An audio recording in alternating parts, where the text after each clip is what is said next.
အာဂါသာတွေကသိပ္ပံရုပ်ရှင်တွေထက်ပိုထူးဆန်းတဲ့အမှတ်တရား၃ခုကျွန်တော်တို့နေထိုင်တဲ့ကမ္ဘာကြီးရဲ့အပြင်ဘက်ကဟိုးအဝေးကြီးမှာရှိနေတဲ့အာဂါသဟင်းလင်းပြင်ကြီးဟာတကယ်ကိုကျယ်ပြောလှသလိုထူးဆန်းတဲ့အရာတွေနဲ့လည်းပြည့်နေနေပါတယ်။တချို့အရာတွေကသိပ္ပံရုပ်ရှင်တွေထက်တောင်ပိုပြီးမယုံနိုင်စရာကောင်းနေတတ်ပါတယ်။ဒီနေ့ဗီဒီယိုမှာတော့သင်တစ်ခါမှမကြားဘူးလောက်သေးတဲ့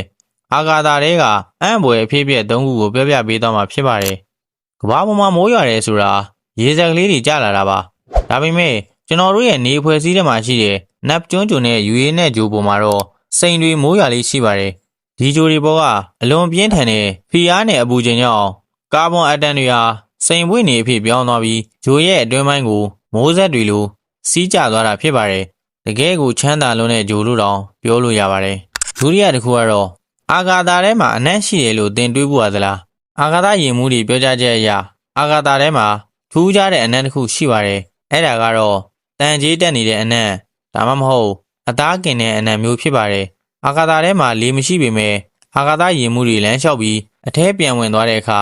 သူတို့ရဲ့ဝတ်စုံတွေမှာအဲ့ဒီလိုထူးခြားတဲ့အနံ့တွေဆွဲကြံနေတတ်တာကိုတွေးရှိရတာဖြစ်ပါတယ်။နောက်ဆုံးတစ်ခုကတော့လူသားတွေနဲ့ဆိုင်တဲ့အချက်ပါ။အကယ်၍တင်းသားအာဂါသာထဲမှာခဏလောက်သွားနေရမယ်ဆိုရင်တင်းရဲ့အရက်ဟာလက်မဝက်ကနေ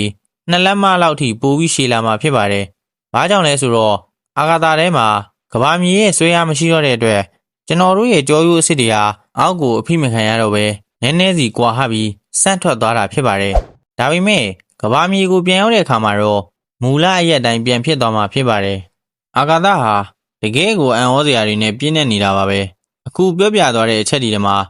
တင်ရော့ဘယ်အချက်ကိုအကြိုက်ဆုံးဖြစ်မလဲ။နောက်ထပ်အာဂါသအကြောင်းတွေထပ်သိနေနေတယ်ဆိုရင်comment မှာ space လို့ရေးခဲ့ပေးပါ။